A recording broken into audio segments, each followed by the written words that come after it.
Irmãos, queria que você abrisse a sua Bíblia no livro de Romanos. Romanos, capítulo 1, verso 16. Não sei se os irmãos ali conseguem projetar. Consegue, irmãos, projetar aí? Romanos, capítulo 1, verso 16.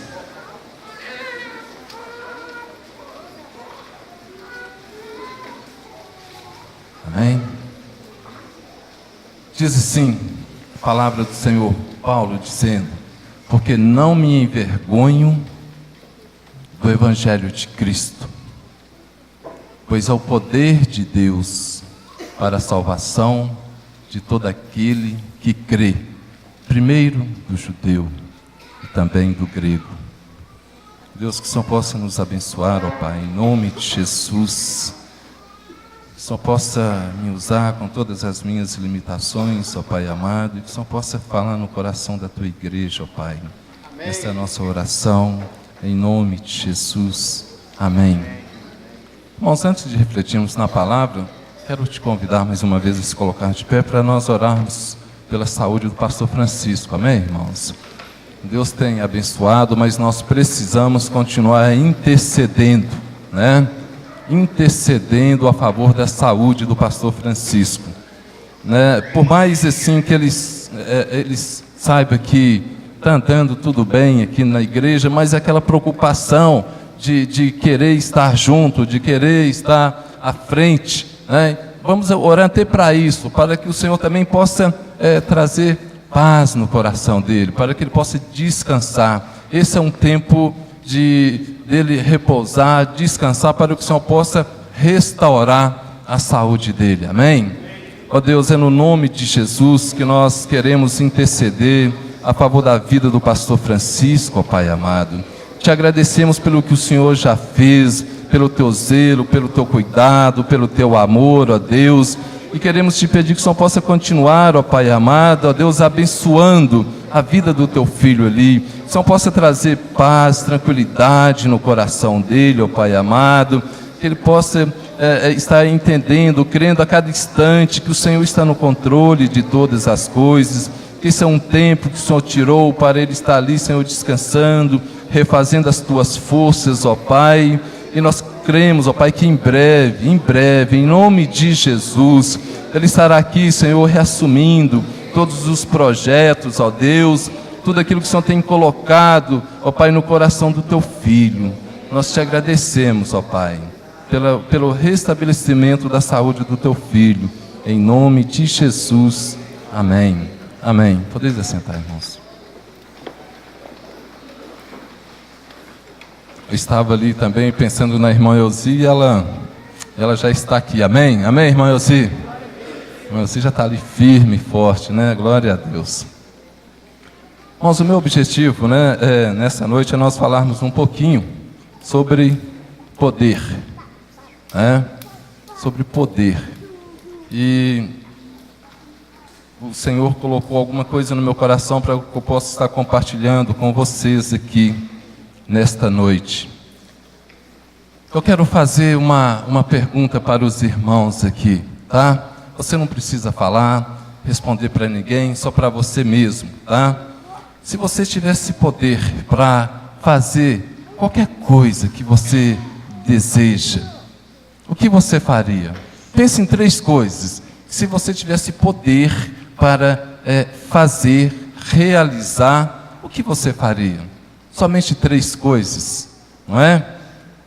Qual seria as necessidades, não é?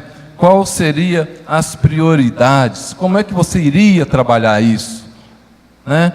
O que você iria fazer de fato com essas 3 oportunidades? Tem um dito popular que diz o seguinte: se você quiser conhecer uma pessoa, quem sabe completar o resto aí?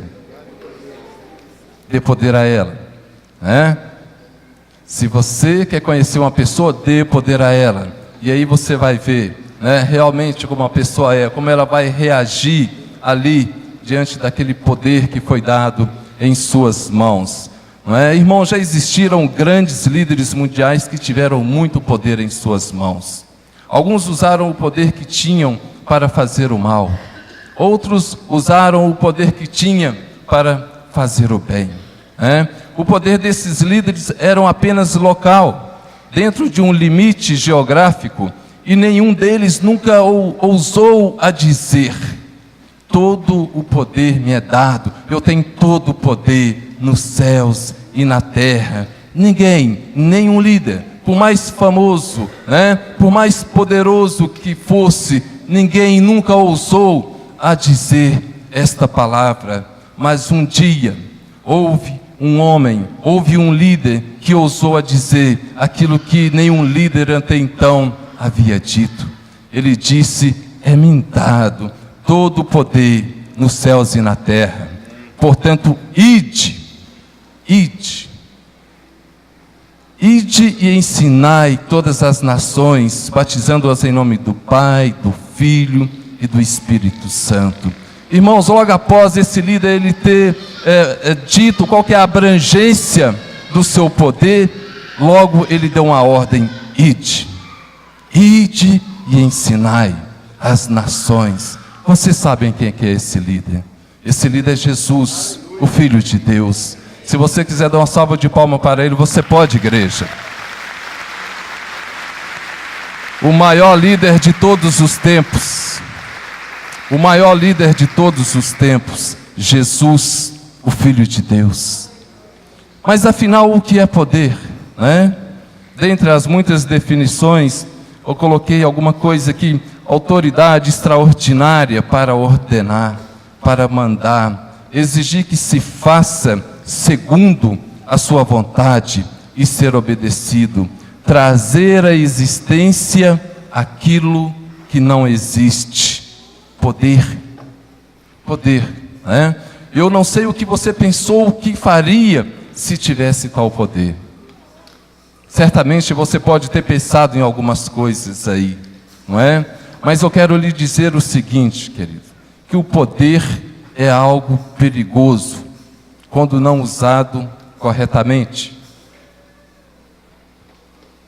Quantas pessoas hoje estão presas, desacreditadas, humilhadas publicamente, porque usaram o poder que lhes foi dado em causa própria, de forma errada.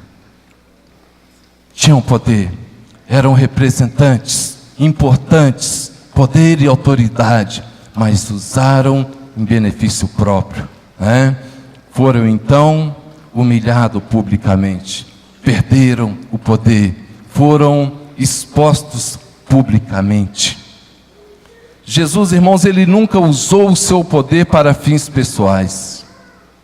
E quando foi desafiado por Satanás a demonstrar o seu poder, transformando pedras em pães, ele disse a Satanás: nem só de pão vive o homem, mas de toda a palavra que procede da boca de Deus.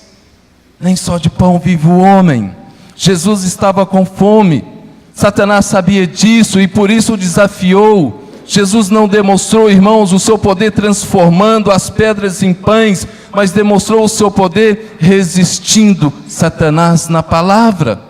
A fome era real, a necessidade era real. No entanto, não era daquela forma que Jesus deveria matar a sua fome. Satanás apelava para o ego de Jesus, assim como ele apela para o nosso ego a cada dia.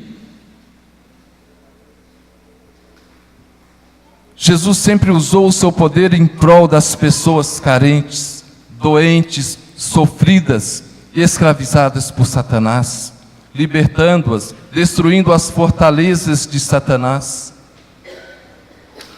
Jesus curou cegos, Jesus fez aleijado andar, Jesus curou doenças incuráveis, libertou endemoniados, multiplicou pães e peixes, matando a fome de multidões, andou sobre as águas, dominou o vento e tempestades, ressuscitou mortos, lapidou homens como se lapida pedras preciosas brutas.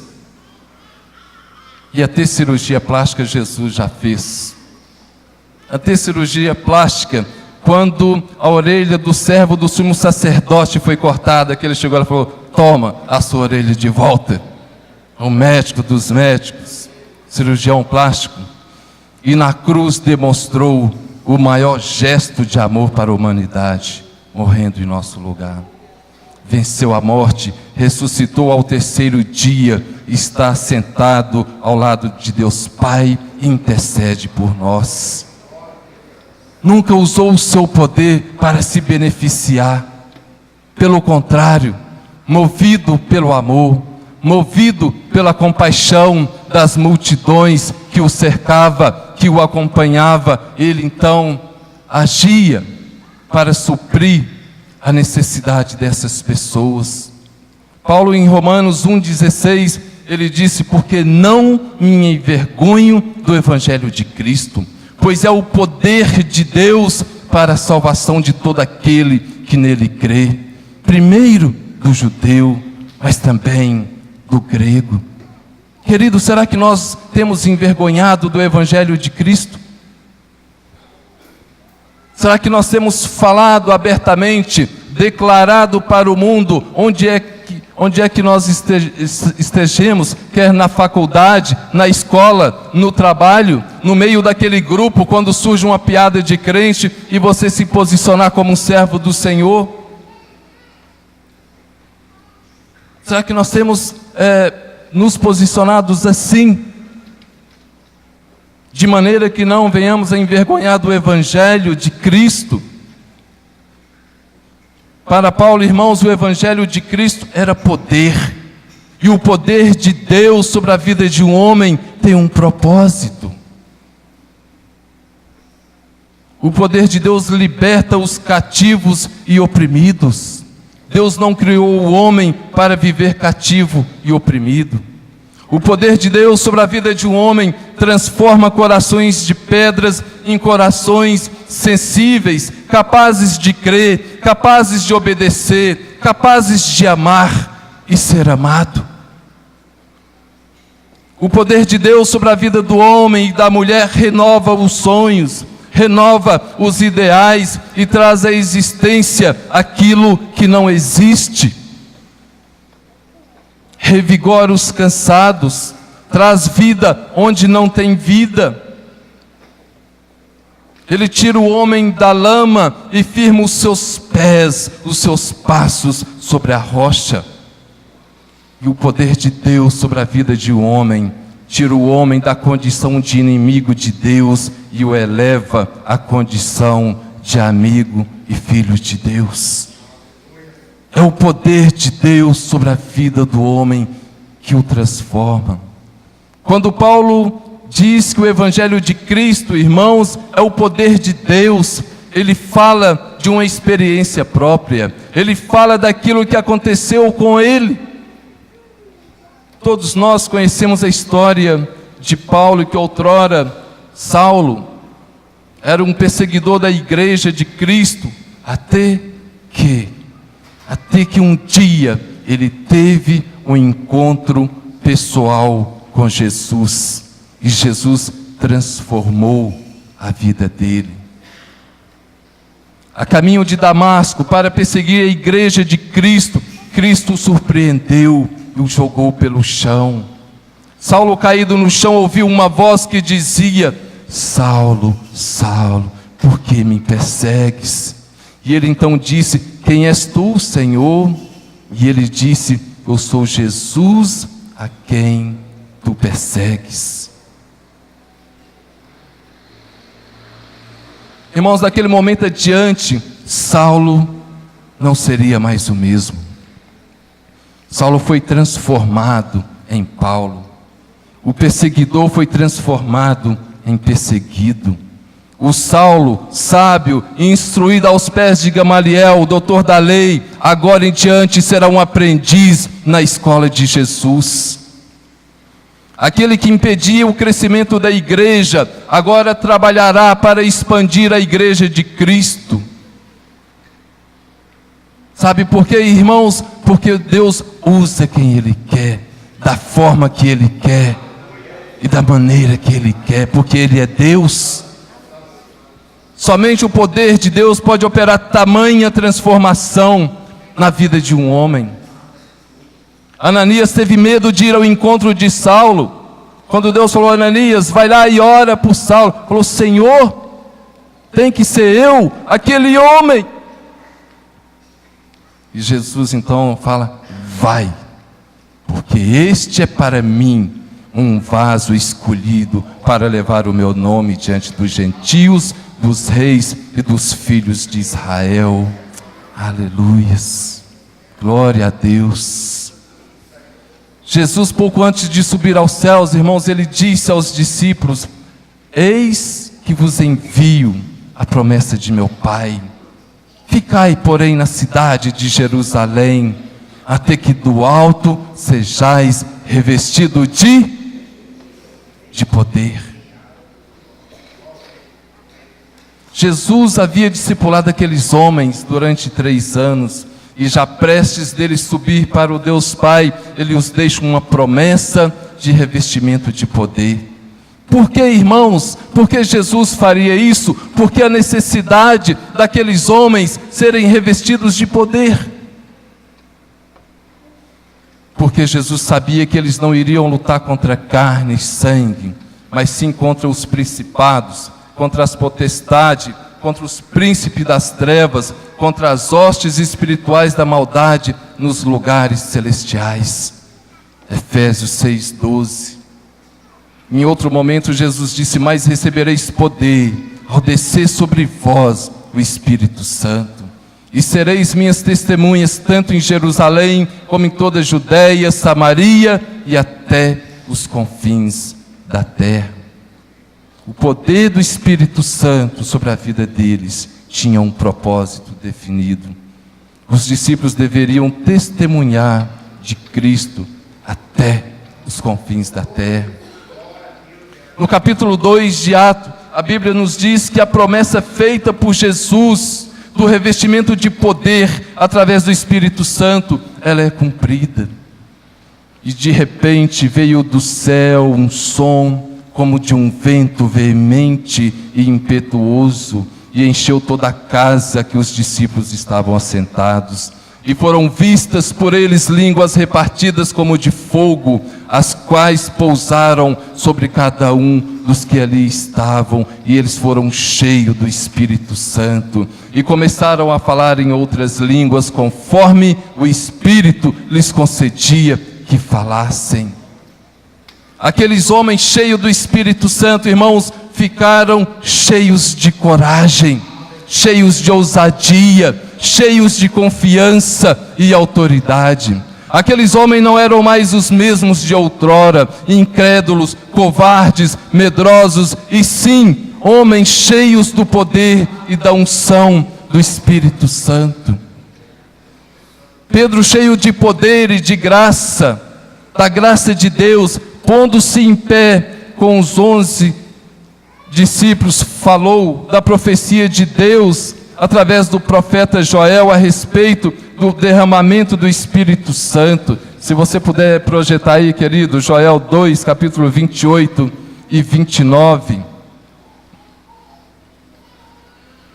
Irmãos, aqueles homens ali até então inseguros, medrosos, covardes, eles são transformados em homens corajosos, que não tem medo, destemido, que fala com autoridade. E há de ser que depois derramarei o meu Espírito sobre toda a carne, e vossos filhos e vossas filhas profetizarão, os vossos velhos terão sonhos, e os vossos jovens terão visões. Aquela promessa, ela é cumprida. O derramamento do Espírito Santo de Deus vem sobre aqueles homens.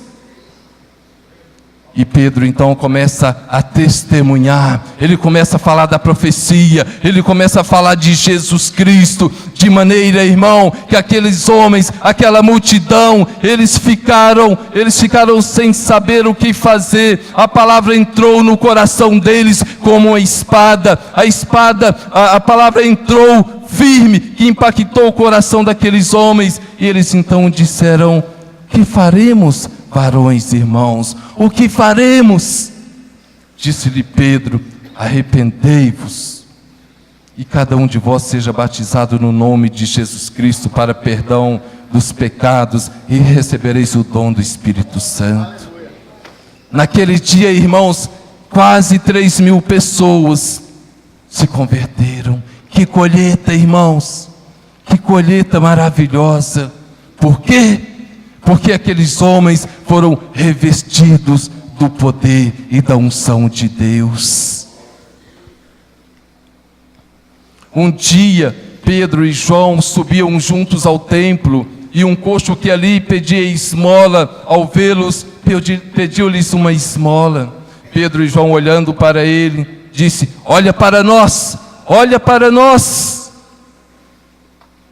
E ele então disse: não tenho prata, eu não tenho ouro, mas o que eu tenho, isto eu te dou. Em nome de Jesus o Nazareno, levanta-te e anda. Aleluias! Há poder no nome de Jesus, irmãos.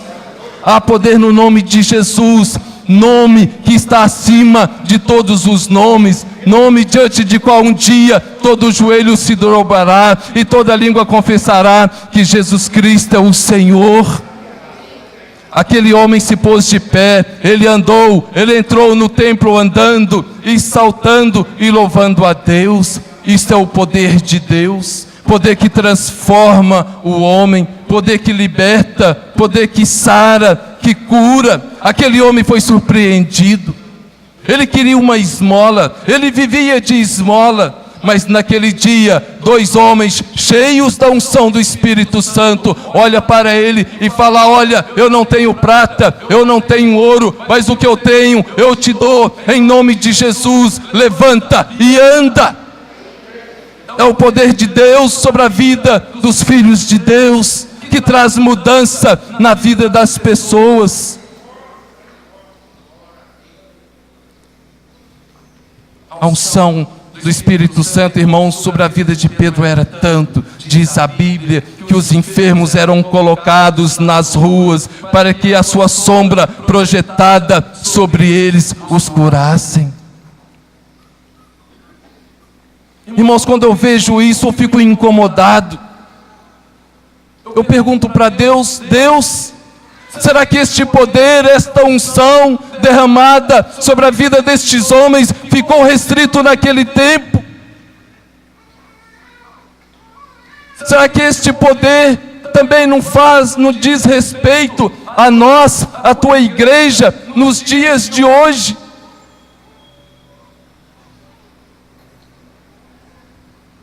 Será que o poder do Espírito Santo não está disponível para a igreja do Senhor hoje, ó Deus?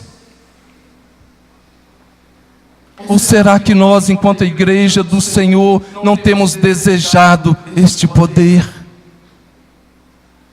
Irmãos, isso precisa nos incomodar, porque, como eu disse para vocês, Jesus não usava o seu poder em benefício próprio, mas ele olhava para uma multidão carente, ele olhava para uma multidão sofrida, e ele tinha compaixão daquelas vidas, e ele precisava mudar aquele cenário.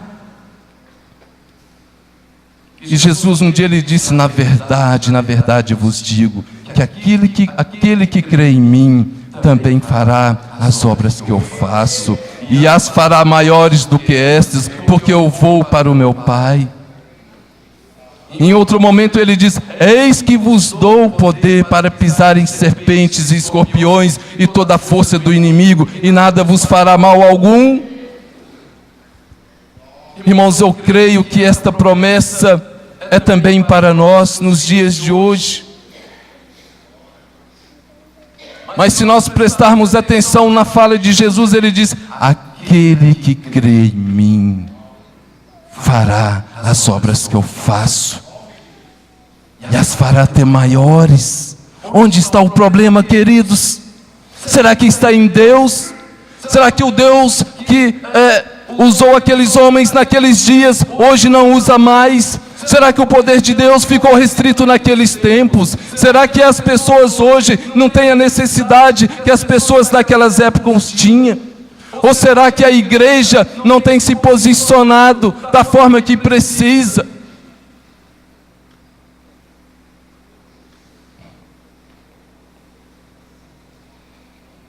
Irmãos, não somente eu, mas eu tenho certeza que muitos de vocês, nós temos buscado um avivamento, um mover do Espírito Santo sobre as nossas vidas.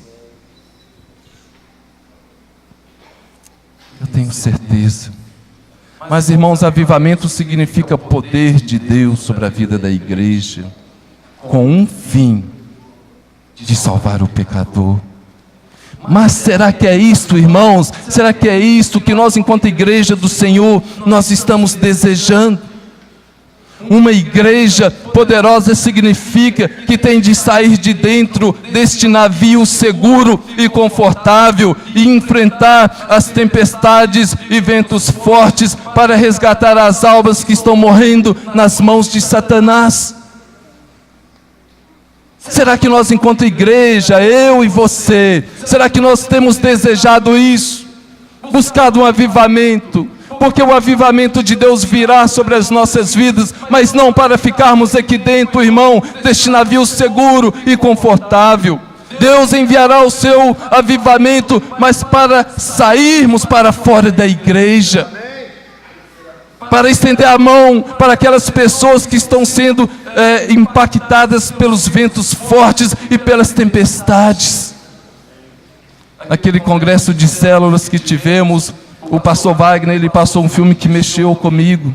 Ele falava de um navio que estava afundando, e ele falava de um navio da guarda costeira, todo equipado, com todas as condições de intervir naquele naufrágio e salvar vidas, mas eles não fizeram isso, porque eles não queriam se arriscar. O navio era seguro, o navio era confortável, e ali era o melhor lugar para se estarem, e aquilo fazia um paralelo com a igreja do Senhor, irmãos.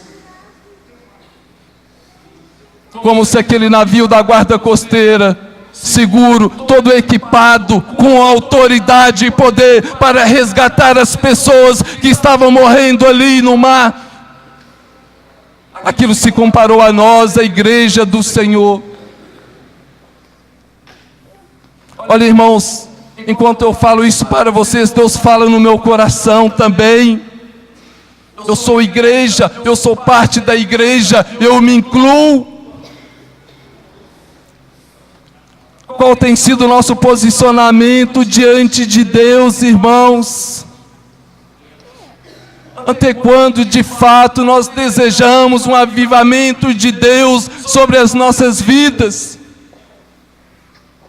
Eu quero te fazer uma pergunta. Você está satisfeito da forma que você está, irmão? Será que você está satisfeito com a qualidade daquilo que você tem comido na mesa do Senhor? Ou você entende que Deus tem algo melhor para você e para mim? Irmãos, são perguntas que precisam nos levar à reflexão. Será que o Senhor está satisfeito, irmãos, com a nossa posição enquanto igreja? Quando nós falamos que Deus tem um propósito para nós, é verdade, Deus tem um propósito para nós. Deus tem um propósito para cada igreja aqui em Betim, em Belo Horizonte, no estado, no Brasil, a nível mundial. Mas nós precisamos nos posicionar diante de Deus. Nós não faremos, irmãos, nós não conquistaremos, nós não avançaremos, nós não destruiremos as fortalezas do inimigo com a nossa força própria, com a força do nosso braço, não. Nós precisamos buscar de Deus um mover do Espírito Santo sobre as nossas vidas, de tal maneira que possamos ser cheios, possamos ser transbordados pela unção do Espírito Santo de Deus. E aí então, irmãos, nós iremos contagiar aquelas pessoas que estão lá fora. Quando eles veem esse mover de Deus sobre as nossas vidas, eles vão dizer: eu também quero isso. Eu quero isso na minha vida. O que é isso? Será que alguém pode me explicar? Tem algo diferente no meio daquele povo. Tem graça no falar, tem autoridade, tem uma unção, tem algo diferente.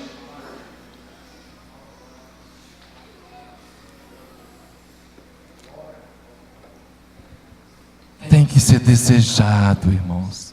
Irmãos, o avivamento, o poder de Deus sobre a vida da igreja é consequência, sabe de quê? De um relacionamento de intimidade com Deus. É consequência de um relacionamento de intimidade, de busca, de desejo. Fala, ó Deus, segreda nos meus ouvidos, ó Pai, aquilo que o Senhor tem. Revela, Senhor, revela.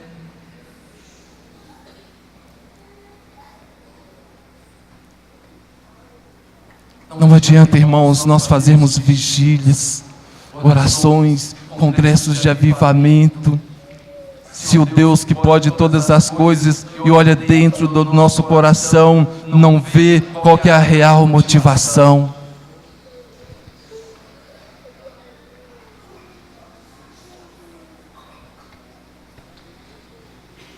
Certa vez Jesus, antes de curar um cego, sabe o que ele fez, irmãos? Sabe qual foi a pergunta que ele fez para o cego? Olha só, a pergunta que ele fez para o cego: o que queres que eu te faça? Irmãos, o homem era cego. Que pergunta é essa? Eu comecei a falar: Senhor, por que o Senhor fez essa pergunta para o homem? Ele é cego, ele quer ver. Não, irmãos, nem sempre. Nem sempre. Aquele homem poderia ter pedido riqueza. Aquele homem poderia ter pedido qualquer outra coisa. A relação não é tão direta, a coisa não é tão óbvia igual nós pensamos que seja. Se Deus perguntar para nós hoje, enquanto igreja dele: o que queres que eu te faça? Qual que seria a nossa resposta? Qual que seria a nossa resposta, irmãos? Numa só voz, na unidade, como uma só voz. Quero convidar os ministros de louvores para vir aqui à frente. Irmãos, por favor, em nome de Jesus, eu quero que você faça essas perguntas dentro do seu coração. Deus que sabe todas as coisas, Deus que quando olha para o homem, Ele vê o coração.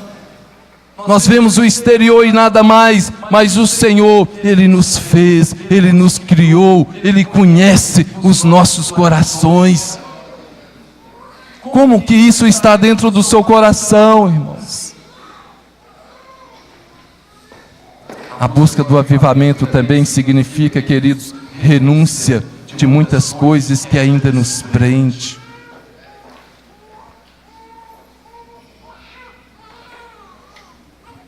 A busca do avivamento, irmãos, requer entrega total, rendição total nossa à direção do Espírito Santo. A busca do avivamento significa, irmãos, esvaziarmos de nós mesmos, para que possamos ser cheios do Espírito Santo. Jesus se fez homem, se humilhou, se esvaziou de si mesmo, se humilhou até a morte, morte de cruz, mas depois o Pai o exaltou sobremaneira. Ele deu um nome que está acima de todos os nomes.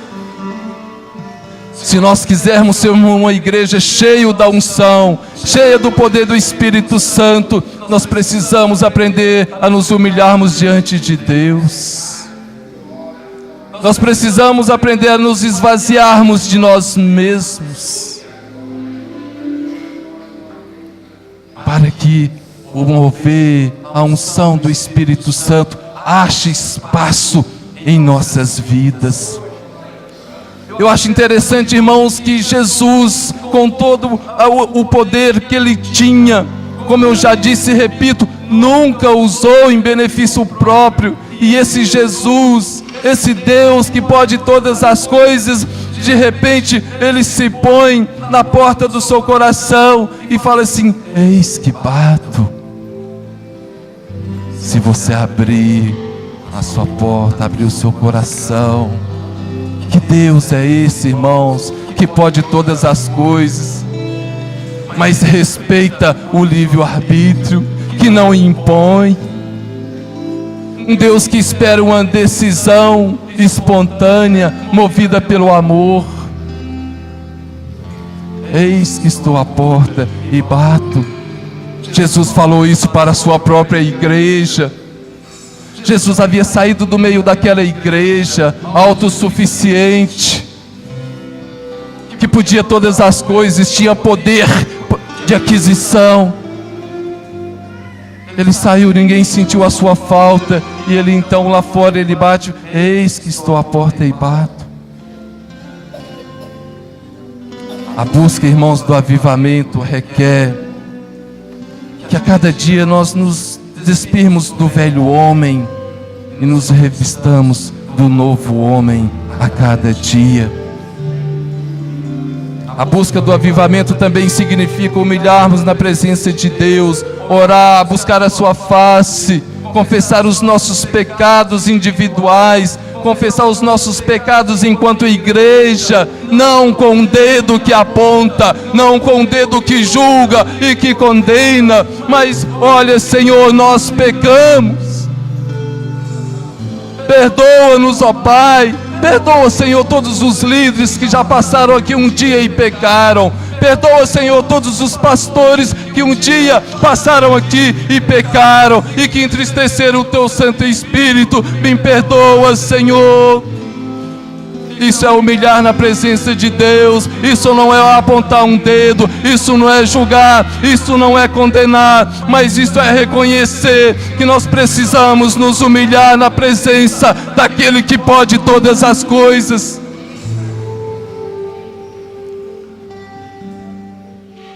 Oh, Senhor.